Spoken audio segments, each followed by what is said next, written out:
کہنے لگے جی، تو وہ سارا معاملہ جو ہوا اور میڈیا کے والے سے جو انہوں نے بیان دیا، تو وہ اب اللہ کی طرف بلانے والے دائی ہیں، دائی اللہ ہیں، اب وہ ساری دنیا کو اچھے اخلاق کی دعوت دیتے ہیں اور سارے انسانوں کو نہیں، وہ کیا کہتے ہیں، برائی کا جواب اچھائی سے دو، گالی کا جواب دعا سے دو۔ اب کتنے سالوں سے وہ یہی رونا رو رہے ہیں۔ اب جب انہوں نے ایسا وہ کرنے لگے تو انہوں نے کیا کہا کہ میں تم سے معذرت کرتا ہوں، میں تم سے کسی بحث پہ نہیں پڑتا۔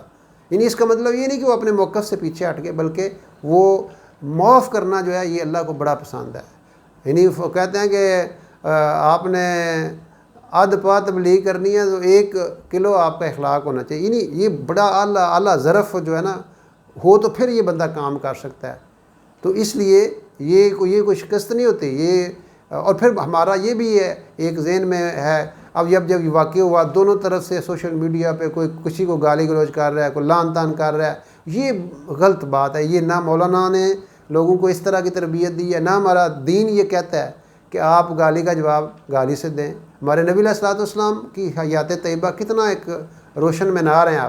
آپ کے ساتھ کیا کیا نہیں لوگوں نے کیا، لیکن آپ نے کتنے آگے کمنٹس دیے، کتنی لوگوں پہ لعن طعن کی، بلکہ وہ کوڑا پھینکنے والی کے لیے بھی دعا کر رہے ہیں۔ جو آپ کو وہ بدتمیزی سے پیش آتے تھے، آپ ان کے ساتھ بھی اچھا سلوک کرتے تھے۔ اس لیے یہ جو ہمارے معاشرے میں ایک عدم برداشت کا جو جذبہ پیدا ہو گیا، اس لیے اس کو ڈسکریج کرنا چاہیے اور اس کو پروموٹ نہیں کرنا چاہیے۔ اگر کوئی ایسی غلط بات کر اس کو اس انداز سے ٹریٹ کریں کہ وہ واپس آ جائے، وہ توبہ کر لے، وہ اللہ رجوع کر لے، بجائے کہ اگر آپ کسی برے کو اس انداز سے کریں گے تو وہ اپنی برائی میں اور پختہ ہوگا، وہ اپنے موقف پہ اور ڈٹ جائے گا کہ جی ٹھیک ہے میں غلط ہوں تو غلط ہوں، ٹھیک ہے میں غلط۔ اب اس کو اور پکا کرنے والی بات ہے۔ اس طرح کبھی بھی نہیں کرنا چاہیے۔